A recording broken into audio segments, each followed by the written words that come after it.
I hope you're done because it's Wednesday night at 6 o'clock. It's Real Unfiltered Talk with James Bryant and the man with the plan, the fisherman with the big can. Yeah, there you go. Dion Hibden, two-time world champion, Bassmasters Classic champion, in case you don't know, and maybe an FLW world champion. Hey, Dion, good evening. How you doing tonight? I'm doing wonderful. How about yourself?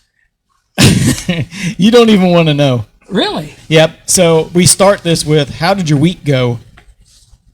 How'd your week go? My week's been great. I fished a couple days. Yeah. I mean, everything's going great for me. Yeah. We'll get How to about yours? We'll get to the fishing. Let me tell you how my week went. Last week, you know, you have those days when you just lose money and a lot of money. You know what I'm talking about? I'm a professional bass fisherman. I lose money every day. Here's what happened. Number one, I went to the accountant last week. Finished up some loose ends there. Hit me with a $3,000 bill. Yikes! So kind of, you would think that maybe that was, I had a good year, but it's when you have a worse year, it seems like they charge you more to try to fix everything. You know what I mean? So when I get back, I'm like really ticked off at the world, and I don't like that. So right here in front of the parking lot, I'm moving. That Skeeter bass boat been here for sale. I went to back it up, and when I did, I wasn't paying attention, and I destroyed the front clip of my Suburban on my mother's car. Turned the corner too sharp, so I took the front end of mine off and the rear end of hers. So that was my week. Now, I thought to myself, today would be a good day to start a GoFundMe. I'll do a GoFundMe here because everyone feels sorry for me, but I can't because our guest tonight is out here promoting a better cause, so I can't do that either. That's right. So I'm like screwed all the way around. So, yeah. But tonight we got Jay Beffa on the show. So hey, Jay, good evening. How you doing tonight? Thank you. Thanks for having me. I think I got a better option for you though. What's that? Maybe we can have a auto body shop sponsor the show. I have insurance. It's all right. It's like, damn it. I just want to throw that out. So, for those who don't know Jay, because Jay, and I'm sorry because I pick on people. You're not a superstar. You're not the big time super awesome guy. But we had a nice chat off the air. I'm going to do what I always do. I do my online stalking. And so I couldn't find anything BSS. Did you fish BSS ever? Bass Nation. Bass Nation. How'd you finish on that, career-wise? I guess 2020 I won Toledo Bend, the Central Region National Champion, or not the National, the Regional Championship, which pole vaulted me to the National Championship at Pickwick, which I didn't fare very well, but it was a good time. Gotcha. Yeah, I haven't. So is that one step away from going to the Classic? That is one step away from going to the Classics. It was a good time. I'll turn that back down. I couldn't find that. Yep. BSS, their website, Bassmaster's website sucks for that, just for that point.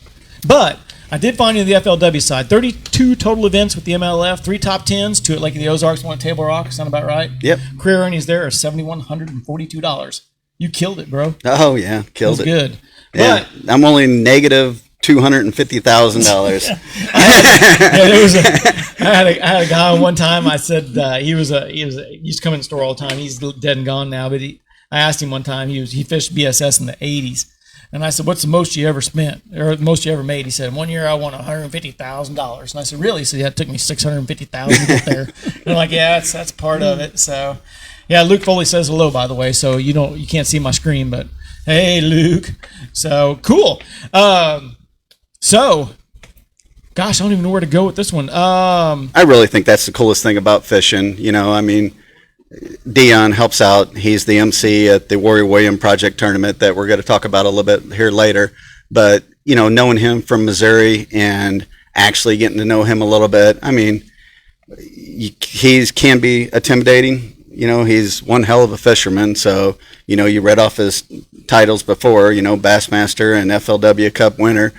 So, in saying that, he can be very intimidating, but once you get to know him... You mean like sitting next to him or like on the water? On the water, of course, just competing against him. Phenomenal record, and, the whole Hibden family. When you look at him and... But do you ever have that? So there's 2 kinds of guys that are competitive against a champion, okay? There's the guys that go up like me and say, "I'm going to whoop your ass today, boy," because I like trash talking, even though I know it's going to happen. And then there's the guys sit back and say, "Man, I should really respect him, but I'm still going to try to whoop him." Oh, definitely. So you're I respect him, but I'm still going to whoop him? I don't know about whipping him, but I'm going to try. Have you seen? I like Fish donating. lately? I don't know. I like donating a lot. So, He talks about my 12 pounds a lot, but I haven't seen him butter it. That's right. but So You're right there. but individual human beings. I mean, you couldn't ask for a better family than the Hibden family. I mean, we really appreciate what they do for the tournament and just coming out and trying to support us and, trying to promote it. It's phenomenal to know people like that. And, all around Missouri, there's all different levels of fishermen. And, I'm just the average Joe, but I'm very passionate about it and I love it. And Jay, I don't know if you were one step from the Classic. oh, That's pretty tough. Yeah, it was a tough competition. And there was Albert Collins, who's been to the Classic 5 times. I actually beat him. So, if I ever get a chance to beat Dion, which, I think we both, I wouldn't say I ever beat him, but we were probably both fair in that suck line. But, Yeah. there's been plenty of times that I donated to Dion, but guys like Albert Collins, when you're going against guys like that, I don't know if you know that name, but he's a big stick in Texas. And we were on Toledo Bend and, like the months of September and October at Lake of the Ozarks where they could be really tough, that tournament happened to be a really tough tournament. So I got lucky and I was in 16th place going into the last day.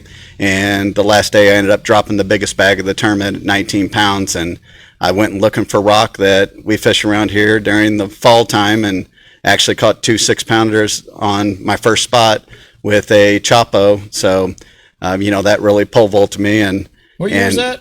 That was 2020. 2020. Okay. Yep, and then I decided to make the run up to Hugsley Bay that I was catching the fish all weekend, and I made that 50-mile run and ended up finishing out a really good limit and ended up with 19 pounds to win the whole tournament. So, super exciting. Dion's been to special, a lot of those special events like that, and that national championship was unbelievable. They treated you like royalty. I mean, they had lunch for you packed every day. They had ice for your cooler. They had hotels paid for. They filled up your gas every day. I mean, it was phenomenal. And fishing against 50 individuals, they changed the format now a little bit. But back then, we was fishing against 50 individuals for 3 spots for the Bassmaster Classic. So, a lot of pressure, and I didn't handle myself right, and I went for the win, and unfortunately didn't pay off. But I had a good time. Pickwick was awesome. That's not the bad decision, though, is it, Dion? No. You have to go for the win. No, you can't fish for second in that deal. Yeah. Yeah, you got one shot left, and it's, you're right, when Jay says, that those are special events, they really are. I mean, when you finally make it to something like that, everybody treats you like you are something, and that's pretty cool, because you don't get that. Most of the time you tuck your tail and you go home and you worry about the next tournament, but those are really special when you make it to those yearly end events and stuff like that. And it means you did good. It means you had a great year, overall. And like you say, I would say Moore got lucky. One tournament away from making the Bassmasters Classic. And trust me, I've seen that. I've been a part of it. Some of the local guys around here fish to make that tournament and everything. And that's such a hard way to go. I mean, it's such a it's a long, hard way to take a chance to get to go to the Classic, and a lot of things got to go your way. And, like I say, to make it to that point where you got one last shot at making the Classic, that's pretty impressive, at whatever stage of the game you're at. The cool thing about this is, because I kind of want to wind back, because you said that the actual championship was on Pickwick. Correct? It was, yep, the national championship. So we have the pleasure, all 3 of us have fish tournaments there. So kind of want to just for a little bit, if you don't mind, because I mean, a lot of people, we kind of going to brag a little bit, we've got people all over the country kind of listening to us right now. So it's not just Missouri. Tell me about Pickwick. What'd you like? What you didn't like? Could you lock on that one? No, we could not lock. Could not lock through. So my in-laws, my father-in-law, he's Vietnam vet. He was very passionate about fishing. He had a place for many years on Kentucky Lake. Okay. So, with the Tennessee River chain, I was pretty familiar with Kentucky Lake. The TVA. Yeah, the TVA. What'd I say? I don't know. Yeah. It's all right. I was just... TVA, we had... chiming in. You both said it right. I always love that. Kentucky Lake you back said Tennessee Valley Authority, didn't you? Yes. And I said TVA. We got it. Yeah, it's all good, yeah. Back It's in the day... basically the Ohio River. Yeah. How's that? Isn't it the Ohio River? Tennessee River. Tennessee River. Tennessee Cumberland. River. Don't they meet somewhere? Yeah, they do. It runs into the Ohio So I was close. out of Kentucky Lake. I got it. Well, out of Kentucky. Go ahead. I'm sorry. Proceed. No problem. I don't know if you know this or not, but they all run together in the end.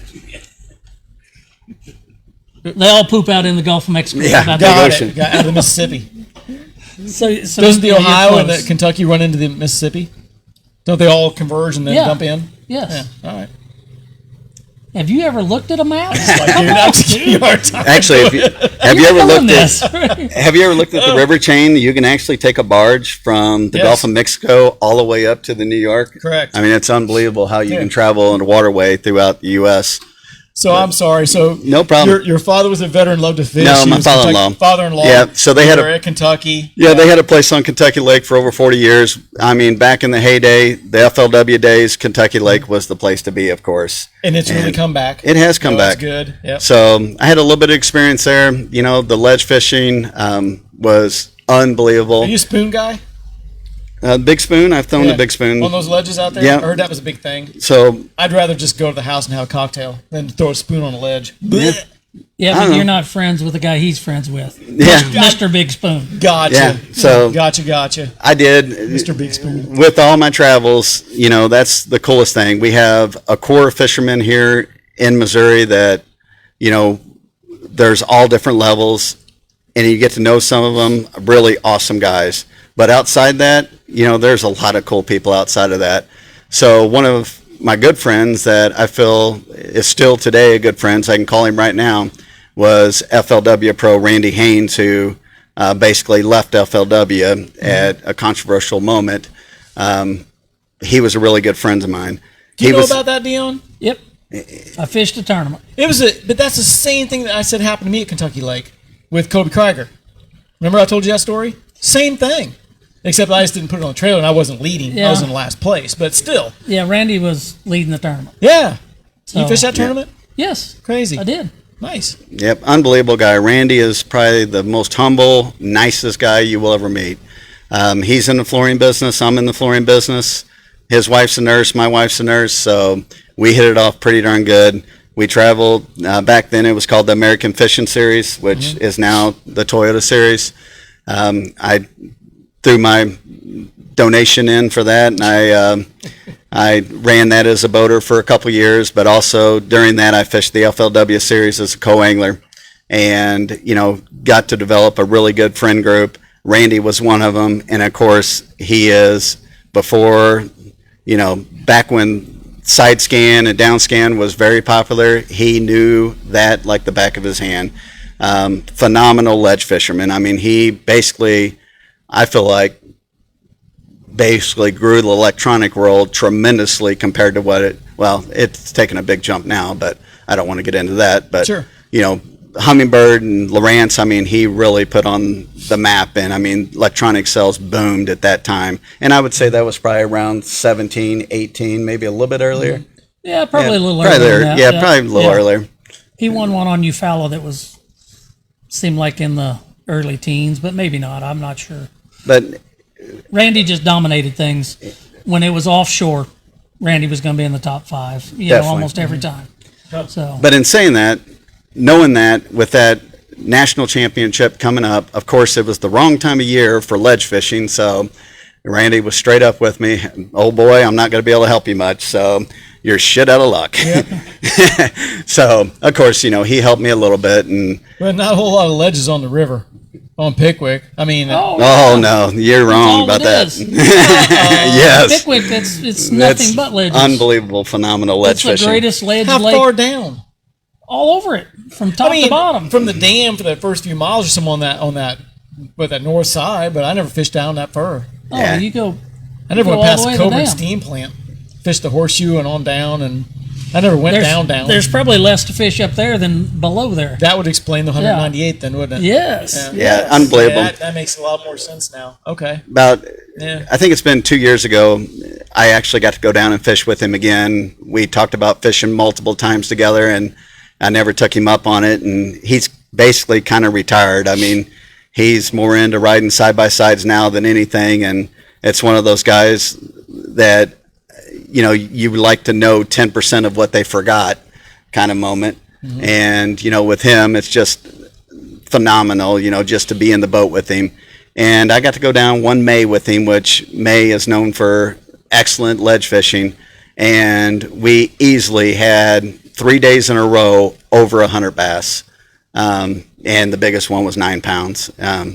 Just all crankbait fish. I got back to his cabin that night, the first night, and I laid down in bed, and I thought I was laying on my cell phone because my side was bruised. And from digging in on those fish. Oh yeah, I mean, if it wasn't a white bass, it was a largemouth or a smallmouth or a spotted bass. I mean, no stripers. No stripers. No. Man, I was in the wrong place. Yeah. So it was absolutely phenomenal. But 3 days of fishing with him was awesome. But the whole part of this was, our connections and our circle that we build throughout the fishing industry. And, I feel like I'm very fortunate. I have another guy that Dion knows well also, Mike Russell, who he owns Bag 5 Baits.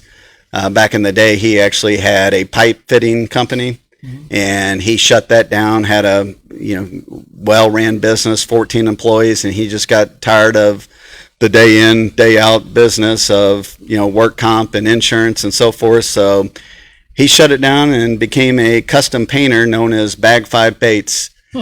Shortly after that, he signed a contract with Berkeley, started developing and designing baits for Berkeley. Then he went on, and now he is employed full-time with Strike King.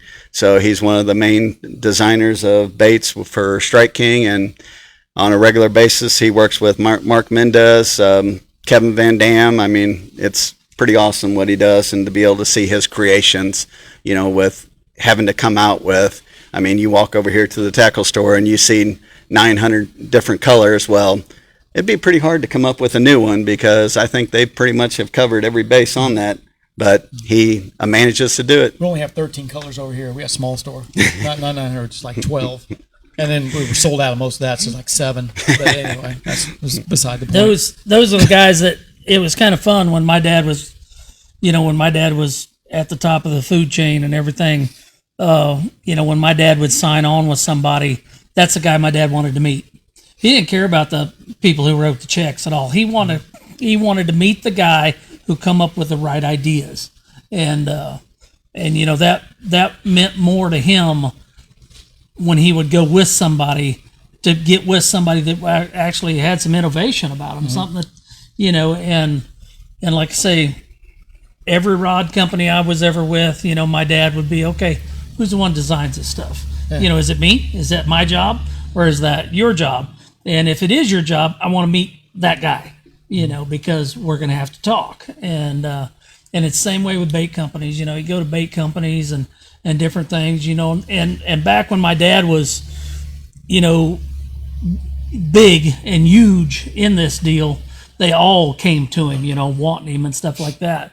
And that was one of the things that, detoured him, is if he wasn't allowed to meet that guy, he didn't want no part of it, because he knew he had input. Yeah. And, and he also knew he wanted to meet the guy, the brains behind the deal, that actually did the bait design. And, the guys that sell them are important too. Don't get me wrong. The reps, the tackle people, they're all important. But it's the guy that comes up with that new deal and will paint it like you want it and stuff like that. Not say, oh, well, we got this one that's close. Yeah. No, it's not. It's not like I want it. Too far in the weeds, but the old Lucky Strike, the original old, your guys' Lucky Strike, sure. not today's Lucky Strike. Yeah. I remember we were down there, and your dad was there also, and they had a Senko bait that they made, and he's like, what's so cool about this one? And he said, it's not round. Do you remember those? Yeah. He said they're oval. Uh-huh. He said so they float are different. And I picked one up and looked at it, and I said, what's the HH on the bait? And he said, you don't know? And I said, no. He said, that's Hugh Harville. You ever heard that one? Yeah. And that was the designer that did those baits back then. It just made me think about that. You mentioned how he was. He knew the guy. He's like, that Stamp is the guy who made the mold. That's the guy. You go to Kentucky Lake, and Hugh Harville is a huge name. Harville, sorry. Hugh Harville, yeah. So I thought it was because cool. that's where he's from. Designed a lot of different baits and stuff. The Baby Huey, stuff like that. Those guys are really into. But You know- yeah, my dad knew all of them. And I'm going to get off the subject pretty quick, but you're not a big social media guy, I don't think. You don't like sit and stare at your phone all day and read articles, do you? Compared to what? I mean, compared to other than sitting on the toilet and doing your average like screen viewing. Okay, so I'm average. Okay. There's been this big push for the original 9-inch Guido ringer. Yep. That's been like a big push here lately. Have you seen that? I haven't paid no attention. See, no. that's what I said. No, I did not. Have know. you seen that too? I have seen that. It's yeah. like a lot of people are asking for it. They're obviously somewhere either regionally or like out there that they're looking for that ringer worm again. Really? Yeah. Huh. So just did see FYI, because I know you know people who make stuff. Oh yeah, absolutely. So yeah. So anyway, we might accidentally have the Mold rights to that. yeah, is maybe. I mean, my dad Yeah, say came Guido's up. ringer on the tail. Yeah, my dad came up with it. You know. Yeah, so anyway. put a ribbon tail on a ringworm. Hey, just not because we're on the podcast, but hey, FYI, that's a lot of people asking about. So if you got some in the storage unit, you might want to dig them out. Kind of got Because I've got like 4 inchers. I got a billion of them back there, the 4 inches long. got a tackle Cut you. Oh, can I drink it? no, not yet. tackle business Store that I'm your into. Thought you cut me off already. No, well, I was just gonna take a drink. Don't worry about me. So Now these guys are fighting over beer. yeah, that's got to do it. So yeah. So anyway, Okay. didn't know we are getting the lure design, but there we go. Okay, what? No, I know exactly about that. I Okay. did not know that they were hunting them so hard right now. Yeah. Anyway, Huh. it's totally unrelated, but Yep. see how we stray off the formula. I got a storage Is- unit clear full. Is the Yeah. guy still making them at what's I- it called? Ledger? Oh no, I don't. No. No, I Shell don't think now? so. No, No. no. He See, I Ledge wanted, Rock never did make. Do you know where this Oh, he story? didn't? I This is thought how he- the story did he make got the way crew? out to. He made crawdad. Yeah. That was it. This is how we got way off track. I just wanted to know how you failed at Pickwick, and then you guys informed know. me that I don't even know how the hell to fish it. So was tr- never mind. I was So- trying to avoid sucking. No, I really enjoyed Pickwick. I really did, but apparently I was in a very, very wrong place. Pickwick. What time of the year was it? Fall. Oh, that sucks. Yeah. That I've been there explains it. twice in the fall, and I actually made the top 10 in the Toyota Championship. Was down that in there. '63 or '4? Yeah, something like that. I just checked. But I did all that off of about 4 boat 75 docks. years old. He doesn't. I mean, made the top 10 and 50s. He's really 73. made the top 10, finished like 7th or 8th, something like that, and did it all off of about 4 boat docks down in Yellow Creek, and that was it. And other than that, I think I fished every boat dock on the whole damn lake, and those 4 had a few fish on them. I tried repeating some of that Lake of the Ozark stuff down there, and I never could do it. But one thing that I did do is I had a really good pair of binoculars, and you look for those schoolers. And of course, the lake being a straight arrow as far as you can see schoolers coming up from miles away, and you get those binoculars, and every day, every morning, when light would break, they would come up in the same area. So I would try a couple of those Schoolers being areas. spots or smalls. Smalls and large. Yeah, we had a really good area. Actually, today's Bassmaster guy, that Matt Roberts, was within 100 yards, and he finished 3rd. That's actually what put him into the Bassmaster Elites. But he fished the grass mats, and I fished off the ledges. And they were there in practice, and they vacated to the grass during the tournament, and I just didn't pick it up fast enough. But Okay. yeah, but Matt Robertson was right there with me. Did you guys ever get in between a bank and a barge and fish when the barge is kicked out? Sure, Did you ever get the crap scared out of you when they start moving back in? sure. That happened to me there. I've been scuffed. Yeah. Did you? I didn't Yeah. get scuffed, but I was like, this is not. Yeah, I mean, you do well. Not Wasn't cool. there as much as it was the Ohio River. no the But see, I don't. FLW championship that David Fritz won in Greenville or something like that. Those were, I mean, that river was full of barges and lots of barge tie-ups and stuff like that. And yeah, I scuffed my rig up a couple times. Yeah, I just, people don't know, these big barges, they hook up on the side and there's big piers and they're out about, I don't know, 50 yards maybe, 30 yards. So they tie them up and you can sneak around and you can fish the bank in between them, but they start moving, you got to get your crap together and get out of there. So, but guys that fish reservoirs, they don't understand that. It's different. And especially, I'm the goofy one that tells everybody I learn from my mistakes. You're acting like, oh yeah, I got my stuff scuffed. First time that Paul happens to Elias you, rule. I mean, come it's like on. scares the crap out of you. Paul Elias rule on Gunnersville. That's why they put that rule in, because Paul paid somebody to move the barge. Really? No way. Yeah. Didn't know that. There you go.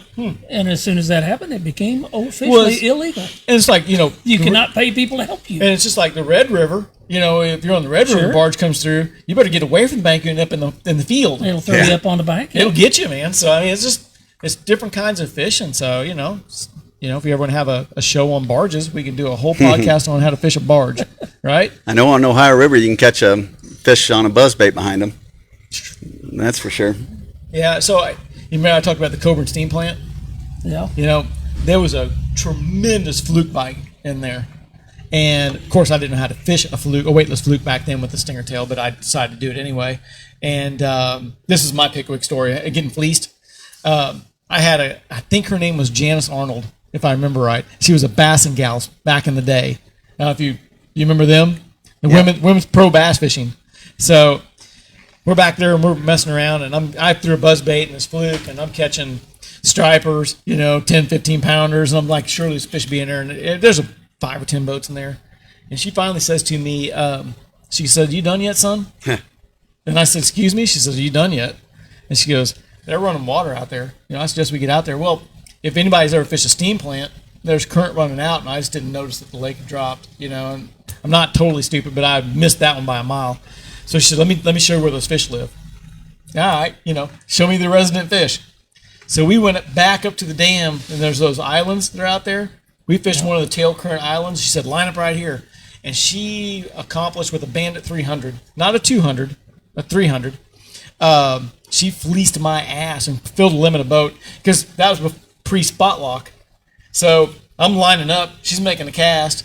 She's catching a fish. I'm coming off target, netting her fish for her, getting it in the box, line back up again. She's catching another one. I got schooled as a wannabe pro. Why I signed her ticket with my one fish. So lesson learned. She enjoyed teaching me how to fish, but it was kind of cool. So that's my Pickwick memory. So I don't like to share my own defeats, but Getting fleeced by a girl.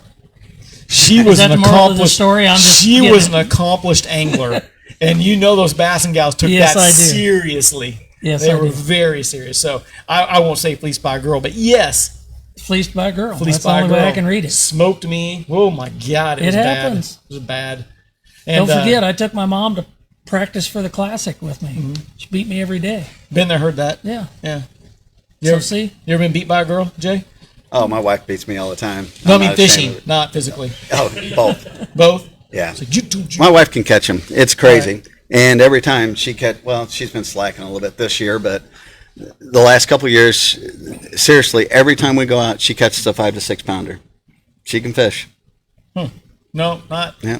I don't think I've ever had a relationship with somebody who was an effective female angler, because I've got them convinced that I'm like the stud. So that I catch like a pounder, they're like, "Whoa!" Like, it's kind of like a measuring stick. Yeah. There's That's no right. accurate ruler in my house. yeah. But that's a whole other story. So let's get to topic here. We're 30 minutes in and got killing time. Great deal happening here, October the 11th, 2024. It's the Warrior William Project. Did I say that right? You did. I did. So, And I was talking to Shad earlier. You got your running buddy here, Shad, who's a cousin of William, correct? uncle. Yeah. Uncle. This has been going on for 4 or 5 years now. It's like 6 years. 6 years now. Started out 6 years ago with 12 boats. You know that? Yep. You did know that? I did. We had a bet. So I owe you $1. Yeah. He was probably number 11. Huh? No, I wasn't in it then. No, he wasn't in on it. But got- so give us a little bit of background. I'm going to let you have the mic here for a minute. So, Billy and Justine Aubuchon from the south of St. Louis area, they had a son named Willie. Willie was born with Rett syndrome. Rett syndrome is mostly a generic disease, neural disease that actually affects all your nerves, mostly common in girls. So Willie was only like 2% chance of a boy getting it, and he inherited the disease. So he passed away at 3.5 years old. Whenever he was in the hospital, one of the relatives bought him a little vehicle, had the little tow truck with the bass boat on the back from Bass Pro. Every time they would show that to him, he would get extremely excited and have a smile on his face, and just he had the love for fishing. So Billy and a couple of his buddies, Charlie Shilharvey, Sean Ellison, Brad Meyer, Cassie, they all decided to put on a charity bass tournament to benefit Rett syndrome. They started it 6 years ago. We've grown it tremendously in the last 6 years. So like you said, the first year we only started with 12 boats. About the third year in, we started looking at it a little bit bigger picture. We brought in more boats. We actually, because we have it out of Red Oak is a huge supporter of the tournament. They do a dinner on Friday night and Saturday night. So each year we've grown tremendously. So we've earned over $50,000 last year. We gave everything back to research and development of Rett syndrome. So, the main goal is to find a cure for Rett syndrome and the memory of Willie. So, community help, sponsor help, we've had a tremendous support. The family's really appreciative of what we put together. Can't ask for a better turnout. The Red Oak does a phenomenal job on the meal. So on Friday night, we have hot dogs, hamburgers, and potato salad and so forth, and all you can drink. That's the pre-meeting on Friday night. And then Saturday night, we actually have pork steaks, chicken, potatoes, and all you can drink again. We do have a silent auction. We have some really great items for the silent auction. We have the green egg cooker. We have a pellet grill, tons of fishing rods. USA, Midway USA is a big supporter. They bring in a ton of product. All the local tackle manufacturers, Bojangles, Bait Cave, Chompers, Crocagator, E-Factor, they all support the program. So, we have a tremendous participation. Back in the day, I don't want to pick on anybody, but the tournaments, whenever we used to fish the tournaments 30 years ago, 25 years ago, what really sold me on fishing is we would go to these events and you would get so much product that you feel like you won before you even fished. And that's what I try doing. That's what we try doing at this event. And everybody that enters the tournament walks away with a ton of product. Sure. And a lot of the vendors have actually specialized some colors. So, the Rett syndrome is purple. So they're actually making special baits in a purple hue or so forth. And, everybody from Strike King to Bojangles to Bait Cave to Crocagator, they all do something special. And Nate's Bait's also another one. He's a 14-year-old kid from Hillsboro that has his own company, and he actually donated everybody several packs of bait. So, it's just cool to see the participation and the money that we earn for this. Great cause. It's so unfortunate to see a family go through something like that, and to know that there's not a cure for it, and, to work that effort to try finding a cure for it is something that I'm proud to be a part of, and especially the growth of. It's amazing charity. We do cut it off at 100 boats. We do a couple things special just to look to raise more money. This year we've actually put up local Major League Fishing pro Michael Harlan. He's actually up for auction, so that auction is still open until next week. We're going to announce the winner during the Toyota Series here at Lake of the Ozarks on the first day at weigh-in. So you can actually go to our website at warriorwilliam.com and bid to fish the end tournament with Michael Harlan. So if you're not familiar with Michael Harlan, he's an FLW pro or Major League Fishing pro around this area that has done very well in the invitationals, and also he does very well at Lake of the Ozarks. So a couple of good incentives. I always have people come up to me and say they would love to fish the tournament, but they can't find a partner or don't have a boat. So, this is a great opportunity to do that and also give to a good cause. So that's why I say you can be a pro. You just have to get your checkbook out. Yeah, definitely. That's all it takes. Yeah. Yeah. So, well, damn, man. You covered all the notes I had. I have nothing to say now, but I can say this: there is a sense of urgency because I don't know if you know, the field is almost full. It is. So we have 90 already signed up. So, and I know you get a championship. What do they call that? Exemption. Yeah, it's like it's like in NASCAR. Like if you can't qualify with the dam, but they give you the championship provision. There you go. There you go. So you do have a championship provisional. So you get to, so it'll be 101 or 102 maybe. There'll be a few championship provisionals there. So don't worry. You'll still get a slot. No matter what. Yeah, but I think they've got 90. Is that about right? As of today, there's 90 already signed up, which is great. And I think on behalf of everyone, Warrior William, thank you for that. But get in now because I'm sure they might make a few little exceptions, but it's a space issue more than anything else because there's only so much room you can take. So go to warriorwilliam.com. We'll post up the links on our Facebook page at the end of the show. Get signed up now because you don't want to miss out on this great event because it's going to be a big event again, and it's only going to be bigger as it goes. $200 entry fee. I don't think we discussed that, but you do get some door prizes. You get 2 dinners, and I don't think it gets any better than that. I won the first tournament on a Make-A-Wish Foundation. Did you? Yep. I told you that story. I got 2 free rods. Thought I had killed a bear, and then we won. And you know what they said? Don't ever fish again. And here we are, 20 years later. 12 pounds a day later. So yeah. I get invited strictly for the entertainment. Really. That's it. That was actually a tough decision for us to let guys like Jim Dill and Dion into the tournament, but September and October. About Jim. Yeah. No, we only had 28 pounds last year in the he's fall. won a lot of tournaments, but and I know Jim's probably watching, but he ain't on his game this year. So hey Jim, come on. He's still counting his checks from last year. That's right. Yeah, he'll have to step it up, But see, here's the thing, and he's going to be, and we'll have a go around later. When you turn into a guide, you go for numbers, not quality. So he's catching fish, just no big ones. He's got the James Bryant syndrome. So that's the problem. I do see Nick Alt on here. So speaking of guides, Nick actually donates a trip every year. So last year he actually did a Spoonville trip, and the 2 guys that actually won the bid actually went with him, and they said it was one of the best times they had. So there's some really cool silent auction items. This year there's a trophy country called J.B. Thomas in Texas. So there's 2 guides from there that actually donated trips. Well, here's a crazy question. If you don't fish a tournament, can you still go and participate in the silent auction? Come show up at Red Oak. Go buy some stuff. You can do that too. If you don't fish at all and you're watching the show because we're like super awesome, you can still go to Red Oak on October the 11th or 12th. We'll sell dinner tickets also. Yeah. So go eat, meet some cool guys that like to fish. Hang out with the Hibdons.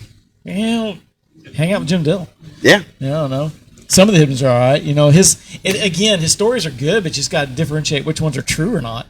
That's the problem. Are you talking about me or Jim? You. Me? Oh, okay. Yeah, Jim can't lie. He's not old enough yet. He's not seasoned enough. He just tells it straight up. He gets back and it's like, and it's just the story. He's kind of, it's a jig, a bluff wall. It is. I think I keep him pretty well entertained. He sets in a boat and does a report every week. He can't vary. I tell those guys how to catch them at the tournament almost every year. Yeah. The night before. Yeah. And that's how it gets won most of the time. Oh, here we go. You ran one off last year with the net rig question. So yeah. Some guy raised his hand, want to act like he's going to throw a Ned rig. I kind of embarrassed him. You don't think you can win with a Ned rig? No. But that's the new thing. I don't care if it's the new thing or Miki not. rig, all that stuff, Japanese rig, Tojo. No. Little powder, powder they put on it. Leave that stuff at home. A little UV powder. Yeah. Bring your shrimp sauce. Go juice. Yeah, bring your shrimp dip to Lake of the Ozarks in October. Dip. Yeah, bring it on. Oh, man. Hey, Jay, have you been fishing here at Lake of the Ozarks at all lately? I haven't. I've been in, seems like everything I have this year is on Table Rock. And I have several events coming on at Table Rock. Clearwater guy? No, I'm Are not. you go up to James? No, we stayed around the dam. We did stay Clearwater. Give us a Table Rock secret tonight. The Table Rock secret last week was... If you're going down this weekend, what are they going to have to do? We should have caught them on brush last week, and we did not catch them. But high bluebird skies, we were actually throwing a shaky head, June bug, and brush piles, 25 to 35 foot. Riley Phillips was on here. He was there with us also from Bait Cave. I'm trying to do it again. See that? He caught him suspended in cedar trees, so he actually had a pretty good bag. I think he finished 8th It's place. amazing that guys that make baits actually catch fish. You know, it's kind of like Charlie Brown. He said, "Those who can't do teach. You know, those who can't do pour." You ever heard that one? Yep. Yeah. So anyway, so you use June bug, shaky head on brush. Yep, that's what we caught Up him by on. the dam or lower end? Yeah, we were all in the dam last week, but we did have Thursday and Friday were super cloudy, and of course the topwater bite was phenomenal. All right. But you got to have the clouds and you got to have the wind. Okay. If you don't have that, don't throw topwater because you're going to waste about 3 hours. Did you ever fish a redfin on Table Rock? I did, yep. So I got a couple good buddies, you know. He lives down there. No, Jointed I or live regular? on- But I mean, I I thought you live lived on- in St. of course Louis. I he do. knows I about live- redfin. I live on the. That's another secret. No, it's not. It is if nobody. If It's a secret to you, maybe. I'm the one that brought it up. Mr. 11 pounds. Oh my God. He's the one Here not we on go. social media. I know. No kidding. Hey, if you've never been to Table Rock, just FYI, the schooling fish, there's an old bait out there called a redfin, and you can just slow crank it on the surface like an injured fish. It's kind of effective. Still today. Maybe not a secret, but back in the 80s, it was a big secret. Last 30, 40 Wasn't years. That thing is. Yeah. It's only been good for the last 40 years. But here, who's going to find one now? They still They make make a them? better they one make- now. Yeah. Really? Yeah. Yeah, that new one from Berkeley's The pretty- Berkeley's Yeah. a better bait. But it's not called a redfin. What's it called? It's called Scott. Not Scott. The fisherman. Ike? No. Suggs. Yeah. It's named after Scott Suggs. That's a bait, Suggs. Yeah. God, it's Suggs bait. But it is a good bait. I mean, My it's bad. a great jointed bait. See, I just don't. I don't have that tie anymore in the industry, so I can make fun of people. I don't care. Yeah. So, yeah. Oh, so it's called the surge shad. Surge shed. That There you is go. it. Thanks, Brad. Yeah. I did not know that. Yeah, there you go. So there it is. Wow. Okay. But Scott Whew. Suggs did Scott Suggs. design Yeah. it. But it's still, but it's called the surge. Surge shad. And I'm assuming Brad Meyer, who posted, is correct because he may or may not. No, he lives on Table Rock, so he Got knows. it. Well, maybe I need to have Brad on the show and he has to tell us, what's going on there. So, because you guys are failing. Invite him up. Hey, but Brad, Secrets out. is Brad Meyer a fisherman? Is he any good? On Table Rock, yeah, but Not up he here. sucks at the Warrior Williams tournament. All right, so Brad, you suck at everything else. You can't come on the show. So, if you win, maybe we can have the winner of the Warrior Williams tournament on the show. You know, we was thinking about this. Here's what we was thinking about for next year. So we have all these different manufacturers, like Bojangles, Bait Cave, E Factor, all of them that participate and donate. So we was thinking about doing a little side bet. They can invite their favorite fishermen if, it's Andy Newcomb, if it's Dion, whoever. You don't want that kind of pain. Well, they would You represent don't want that kind of pain. they would represent that company, All you're going to do is piss people off. and it would Go ahead. Knock yourself They'll out. have their own division. yeah. So they would have their own division, Separate division. and it'd be a Okay. bragging right tournament, and you'd be able to sponsor your favorite bait company like Bojangles. Okay. So that's what we was thinking of for next year. And outdoors. Yeah, We yeah, want to good play. draw more people in. We don't want to don't run kill people off. And I'm just Okay. telling you, that's going to run people off. We took Why? that chance with you. I'm just telling you. They're They're still took a chance coming. with still coming. You were supposed Still to. coming. Let's keep. He said, keep running your mouth. It's gonna be good. I'll put my crew against anybody. All right. Anybody See? you want to invite. It's so easy to trash talk on the show. That's isn't it? right. I know. So easy. No, So easy. No, we really appreciate Dion. He does a lot. I love listening to him talk up there at the pre-meeting. I've said it a It's million hard to times, entertain Jay. grouchy It's bass great. fishermen that aren't catching them. It's great to listen to Okay. him talk. It's impossible to get him Huh? to stop. Hackles down. I see. Yeah. That's the problem. Yeah, that's the problem. It's- Did you hear me? What? It's a ball to listen to you talk. It's a problem to get you to stop. Yeah. That's the issue. It's hard to entertain people when they're not catching them. Yeah. Food's good though. The food's always good. They're gonna. always You enjoy know the what? food. It's October. I kind of have a fishing crystal ball. You ready? Yeah. October the 11th. We're gonna have surface temperatures down in the low 70s by then. It's gonna drop a little, low to mid 70s, and there's gonna be a nice breeze. It's gonna be a little overcast that day, and there's gonna be a phenomenal spinnerbait bite at the river. There you go. That's my crystal ball. So you guys fishing, just, roll back and listen to this later because it's going to be the faux shizzle. What do you think? What do I think? Yeah. No, not a chance. Hot, No, hot, and that's miserable. not going to happen. Just hoping. It's gonna 2 be weeks to Halloween. like it always is. What do you mean? It's going to be a jig, a glide bait, a swim bait, stuff like that. No, Ned not rig. a Ned Yeah. rig. Yep. Finesse worm. Yeah, Drop bring, shot. Bring your Ned rig. I dare you. How many guys are going to motor to the lower end from Red Oak and try to go catch them in the lower Gravois? I will. I won't even hesitate. Hey, we're going to fish next week? We can. We should. There's a tournament like Tuesday. I'm not scared. Is there gas in your boat? Sure. Do I need to drag mine out? Yeah. Or on the rephrase, do I need to drag Dad's out? Yeah. No, Put it I'm on the trailer. fine. Unless you want to fish in the War Eagle John boat. That's my boat, the tiller. I think I can catch a limit in Where's that. it taking off out of? And I'll tell you yes or Gravois. no. It's Angry Pirate time. Oh. Yeah? Is it already? Yeah, Tuesday. You can't come, though. You got to work. The Toyota series starts next week also. Yeah. I thought it was this weekend. It's next weekend? Next It's week. next week. Yeah, so we can go Soar Matham on Tuesday. Starts next Thursday. Yeah, see? I think, We can go right? jack up Thursday, their Friday, world. Saturday? Yeah. Yeah. Yeah. Riley says worm jig and top water is going to happen. So Who? Riley, Bait Cave. He's saying worm jig and top water is going to be the ticket. So yeah. And then Billy Aubuchon posted on Facebook. If you guys are on watching live, you can go down the messages. The people that are commenting. The link to the auction for the guide trip is on that as well, and we'll post it up later too. So that's cool. So you can do that. What else? What? That's actually Michael Harlan. You can fish in a tournament with him. Right. I said guide trip, but that's you fish with a pro. Yeah, you're being guided. He's not gonna let you fish. You're gonna be the net guy. Maybe. I don't know. We can talk smack about other You're going anglers. fishing with him where? During the At this tournament. you can actually Here auction- at this tournament? Yeah, the Warrior Williams yeah, they're going to tournament. auction. Oh, they're the au- Warrior he's- Williams. Yeah, he's Oh, auctioning okay. off. No, not the pirate tournament.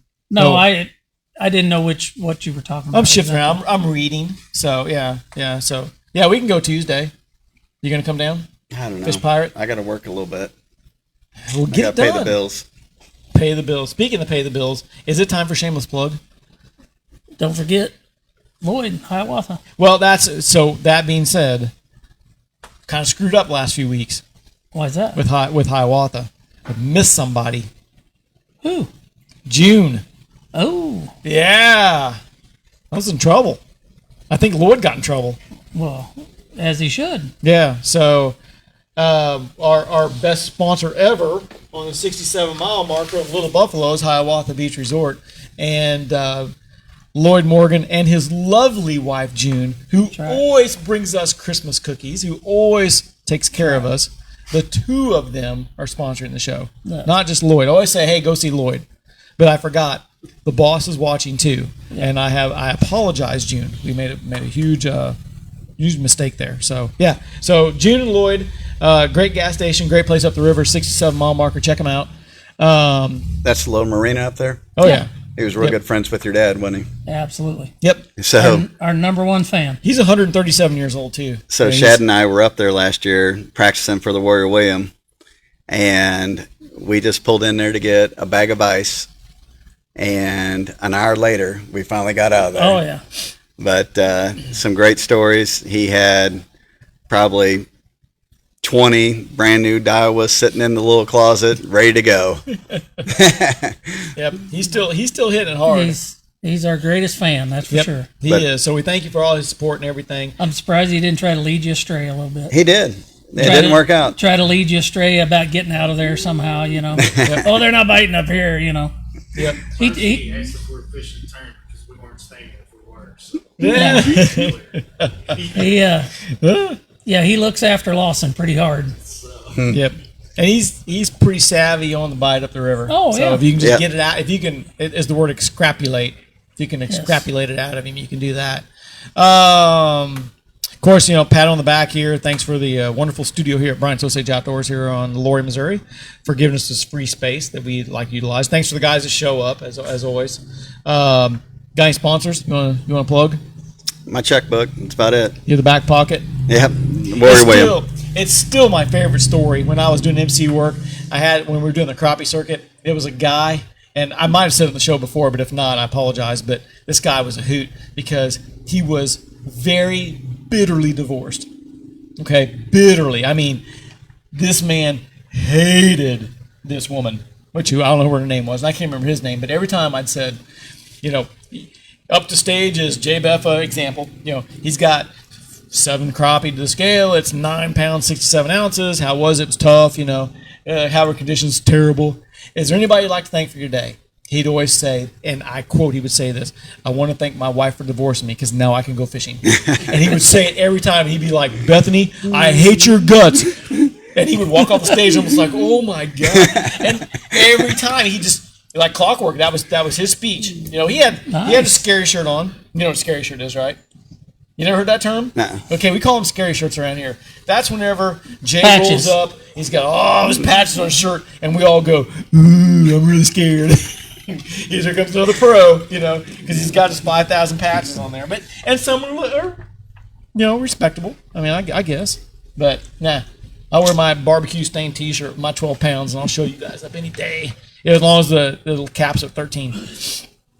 So, yeah, there's that. You got nothing but your checkbook? Pretty much. The Warrior William Project. I'm all about giving anymore. The Warrior William deal, everybody should try to be a part of it. I mean, because it's just a cool deal. I mean, I've only been there the last year or two, you know, talking a little bit and stuff like that, kind of keeping everybody entertained while they're getting dinner ready or whatever it is. But anyways, I've tried to go and speak the last couple of years, and it's just a great bunch of guys. It's not about who's going to catch the most fish. It's not about, you know, everybody, you know, bearing down and, you know, the takeoff in the morning. It's all real happy, upbeat. Everybody's sitting around shooting the breeze, having a good time, and I think it helps to understand it's not all about catching them sometimes, and like I say, that's one of the coolest little deals I've ever been a part of. You know, they treat everybody right, tons and tons of prizes. You know, they need to fill those last 9 spots in a blink. 10, whatever it is. You get a provisional spot. Yeah. So it's all good. I have a hypothetical question for you, Jay. Is there a tournament director at this event? Sure. Is there a polygraph? Sure. We know who all the cheaters are. Well, my question is this. If I spent the week prior and signed up and cheated my ass off and then donated all the money back, is that wrong? As long as I can say I won? I'm happy to say that out of the top 10, Just saying, you know. almost every year, I'm happy to say that everybody donates back. You know, it is for a good cause. I think that's what we overlook a lot in some of these charity tournaments. You know, there's a reason that you're fishing it. You know, it's a lot of work. I totally look at it different. I've fished a lot of charity tournaments throughout my years of fishing, and now that I'm involved in a committee with one, I totally look at it different now. You know, you're doing it for the camaraderie of the fishermen and you know, for a good cause. And you know, I'm involved in a couple other things too. I'm a high school coach, so I love taking What sport? high school fishing. Oh, fishing. Okay. Yeah. Okay. Right So on, right yeah, on. the Festus fishing You did team. look like a wrestling guy, so I just, you know. You better watch the UFC guys. You never know who you're talking to I didn't anymore. say cage fighter. You're not UFC either. Wait a minute. Nope, you're not UFC either. You got skinny arms. You got fisherman arms. So yeah. But no, there's a lot of things that I'm involved with, and I love giving back my passion to fishing. Yep, and like they say it right here on Facebook, it says on the comments, it says the prizes always outweigh the prize money. They do. You know, and that's cool, you know. So, Yep. and I'm not going to say, hey, guys, give your money back. You know, you fish tournament, there's payout. Yeah. It's all good. What we're saying is we're not going to be upset if you don't. Yep. You know, it's all good. Yeah, it's all about raising money, and Yep. We you know, might even like you better if you do. yep, you gave So, your $200, you have the right to keep it. That's you right. know? That's right. So we're not going to guilt anybody until you leave the tournament. Then we're going to guilt you bad after you're gone, just so you know. Yeah. Yep, and brown bag them. But we also have some great prizes along with the prize money. So, you know, I think the winners last year actually got a couple St. Croix rods. Nice. So, you know, we give back a lot in addition to prize money also for the people that place. Typically, we pay 10 places. So, you know, it's just a great cause. Yeah. So one in 10. Yep. 100 boats, 10 spots, winner take all. Not really. Hey, you got anything, Dion? Nope. Because we still have one more section. Remember more I said section. every week we were going to talk Big Bass Bash. Sure. So, and you can chime in with us if you have any general knowledge. So last week, and we're moving into the Big Bass Bash phase right now, then we'll close out with Warrior William. But really quick, last week we said that the fish were probably 6 to 8 feet, kind of intermittent around the docks in structure. Maybe a jig, a big worm, some slow top water is kind of where we were at. They ran a little water this week here at Lake of the Ozarks. Dropped the lake a little bit. Water temperature is still holding around 80. What's today's pick? I fished 2 days this week. One day up the river and one day down the lake. And the day down the lake, I caught them pretty deep. I mean, still caught some 20. 20 feet? Yep. Is that and a couple of good ones. So it's gonna vary, and between now and then. But see, we're not working on then. right? We're telling about what's going on right now. Right now, right But this minute. we're getting there. We're molding to it. Sure. Right this minute, you could catch them a lot of different ways. There's a lot of good shallow fish starting to bite a little bit. Some topwater stuff going on. The day that I spent up the river, we caught a couple on topwater, and the rest of them came in that 5 to 6 foot range around boat docks. John, you got some feedback there you want to give? Down the lake, like I say, we talk about forward facing sonar very little, and and I kind of put that challenge to my son a little bit, because last year there was a couple or three guys did really well in the Toyota, Right. fishing that way, and so he proved to me that it could happen. Well, And, yeah, because there's a lot of schooling shad out there, and you can find those fish schooled up, Yeah. right? Even in this lake. He So, caught one on his first cast. Yeah. that The one he he saw. located. Yeah. Yeah. And that's cool. And that's just part But- of life right now. You But got to my do you question got to do is, it. Is a Big Bass Bash winner out there on those schooling fish? Absolutely. Okay. So I'm just saying. Yeah. Absolutely. And will be by then too. Okay. There's a lot of fish on Lake of the But- Ozarks that never go shallow. Yeah, but we're not playing crystal ball. We're steering people Yeah. towards there. You got any feedback on that, Jay?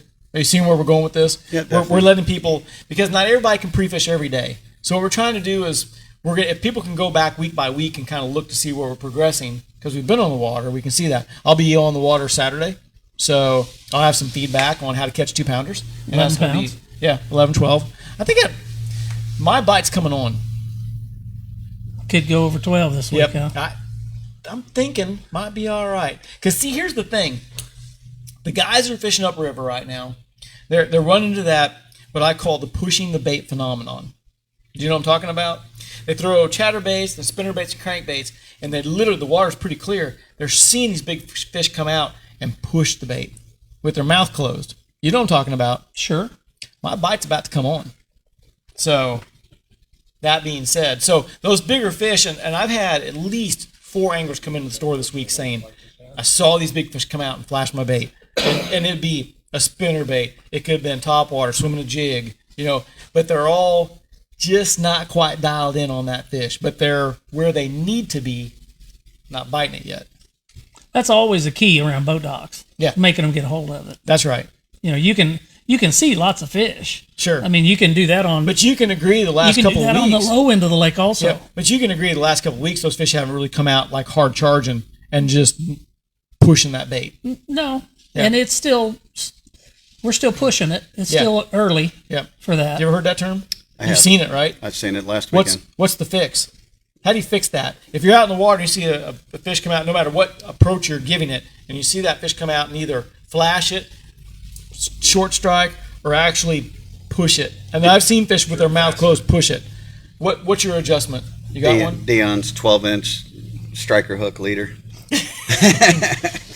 Do you have one? Since Do Jay I have doesn't wanna one? Give it up. What's the fix there? Yeah, there's several ways to catch them.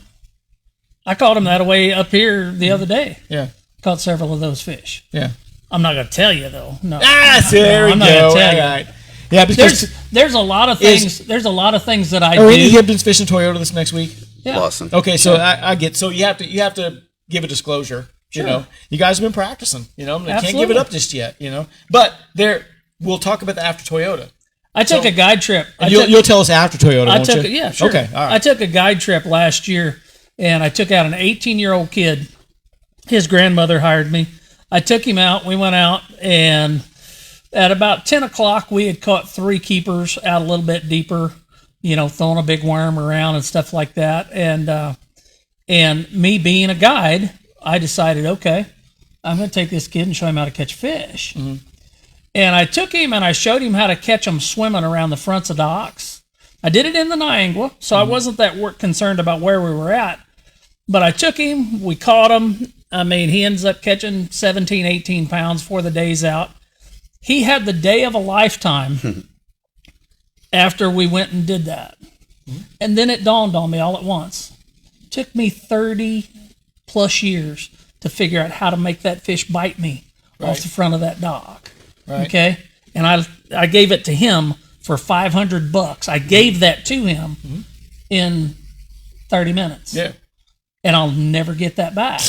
So what I go on here and tell these people and stuff like that, I'm not giving you everything. No, because that's not going to happen, because I worked way too hard to learn how to do that. It's my job to extract as much information as I can. And there's certain continue things, to poke and prod. Certain things you ain't going to get. Up.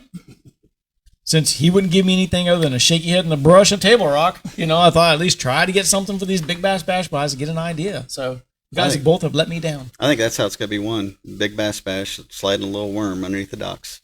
A little worm? No. Yes. No. It's shaky head's won it a couple times. But it's not this year.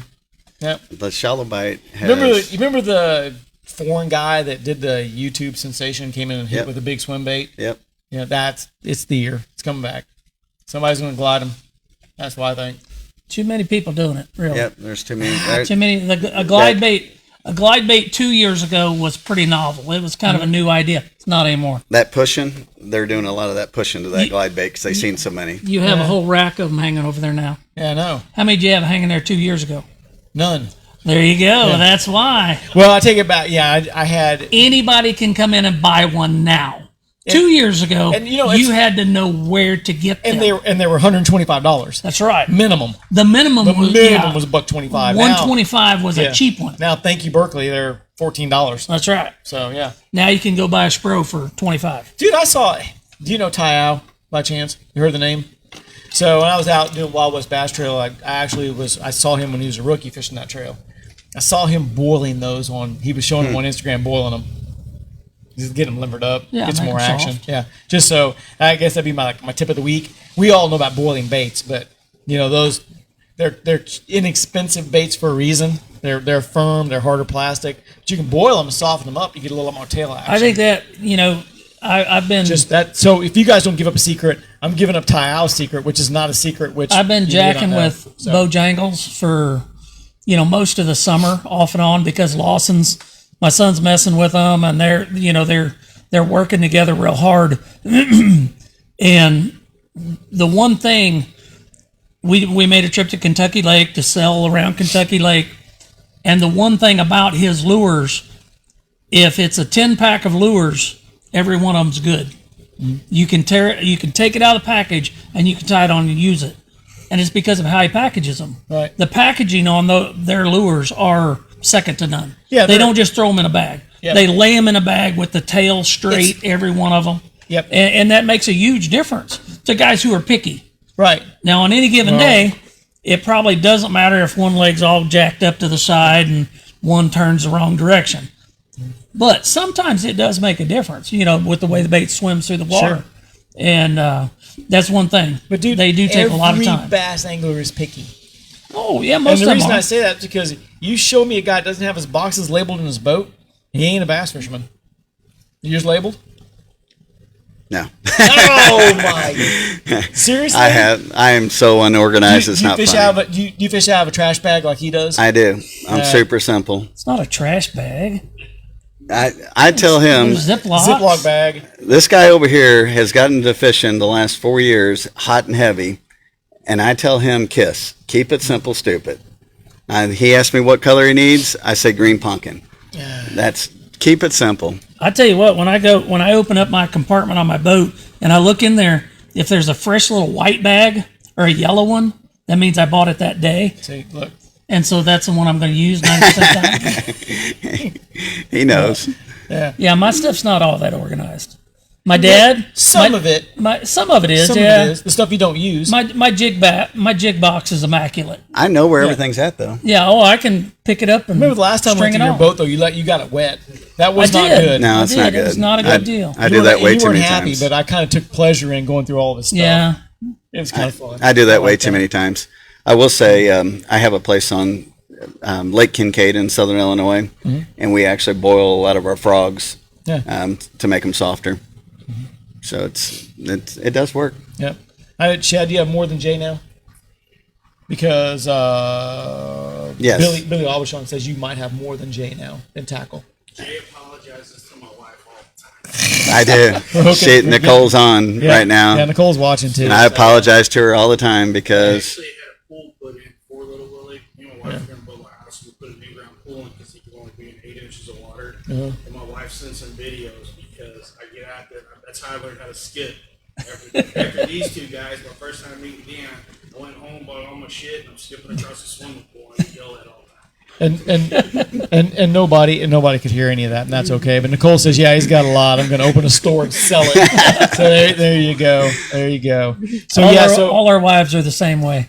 yeah. I made the mistake of no wife yet. No wife yet. I made the mistake of getting mine into fishing. Now I got to buy 2 of everything, or 4 of everything, or 6 of everything. Yeah, mine fishes the Thursday nighters with me. So All right, well, I think that's going to wrap it up. Guys, if you just tuned in, you missed the show and it's over. But go to warriorwilliam.com. It's October 11th this year at Red Oak Resort RV Park right here at Lake of the Ozarks.